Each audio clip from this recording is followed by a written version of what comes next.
Zimbabwe? Zimbabwe is a mess.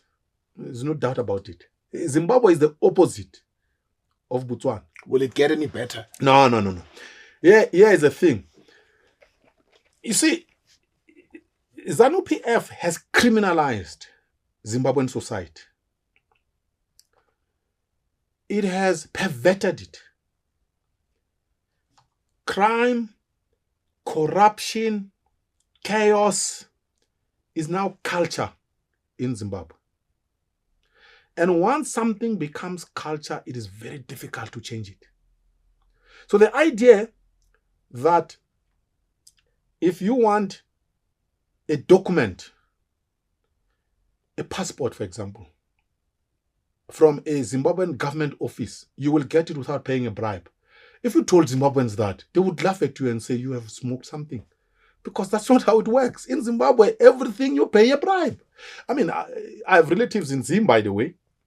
My nephews, my nieces are married to Zimbabweans and got family. I've been to Zim.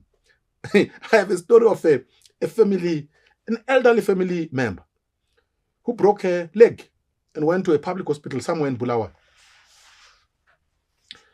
The family had to bribe a doctor in order for this family member to be operated on.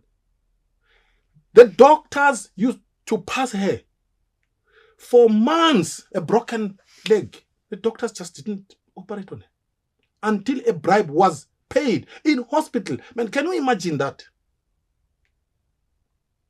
That's Zimbabwe for you. To change that, my friend, you need decades of progressive authoritarianism. I don't know if you are going to get that. The second thing about why you can't change that Zimbabwe thing is the involvement and the enmeshment of the military in politics.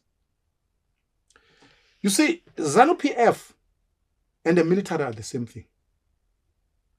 That's why even Mnangagwa could never have been president of Zimbabwe without a deal with the military. Right? So the head of the military, she had to engineer a coup to remove Mugabe. And they had a deal that you come in, I'm going to be your deputy. That's how it works. So when you have a military that is at the center of a country's politics, let me tell you, you can't change anything. Because they will simply blow up your head. And what are you going to do? If you make noise in Zim, they simply blow up your head. That's it. That's the end of it. So Zimbabwe is a hopeless case. That's why the cream of Zimbabwe, the intellectual cream of Zimbabwe, is out of that country. It's in South Africa, it's in the UK, some of them are in the US. And let me tell you, they will never go back. Mr. Hopewell Shinono, my brother. He's the only one who is making noise from there. He's the only one, and I follow him. He's the only one who's making noise from there. I follow him too. Yeah. It's and the stuff that he writes about, it's just out of this world. So for the next couple of decades, we must just keep on expecting lots and lots of our Zimbabwean brothers and sisters flocking into South Africa. There's no. Here's the thing about it. It's like Mozambicans. I remember in the 80s. I told you I come from Mpumalanga, around Bushbuck Ridge.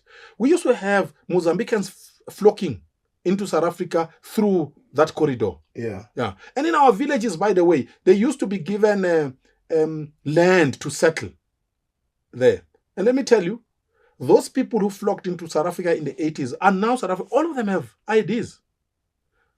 There's no such a thing that people who, out of a conflict, they go to this part of the world and they settle there and they go back. No, they don't go back. They actually integrate with the society. I mean, the Zimbabweans in many ways have integrated with South African society. You may like it or you don't like it. They are going nowhere. Some of them may still visit this and that, but I can tell you, those who are settled in South Africa will live in South Africa. They will have children in South Africa. And those children will be South Africans, whether you like it or not. In any case, that's how South Africa, by the way, came about. Most people have no idea. South Africa came about through a process like that. I mean, people in the Northwest, what are they? They are South African. They are South Africans by citizenship because they've got IDs. But these people have relatives in Botswana. Historically, they've got a relationship with Botswana. People in Mpumalanga, right? The whole corridor of Mpumalanga from Komazi all the way to by the way, not even Bushbuck Ridge, all the way to Limpopo, Punda Maria. Those people historically come from Mozambique, even though it was not even Mozambique, it was Lorenzo Marx. But they have never gone back and they will never go back. And there are many parts of South Africa, I can give you more examples of that. So they are not going back, yes. You must just live with the reality that these are our brothers and sisters. They are here to stay.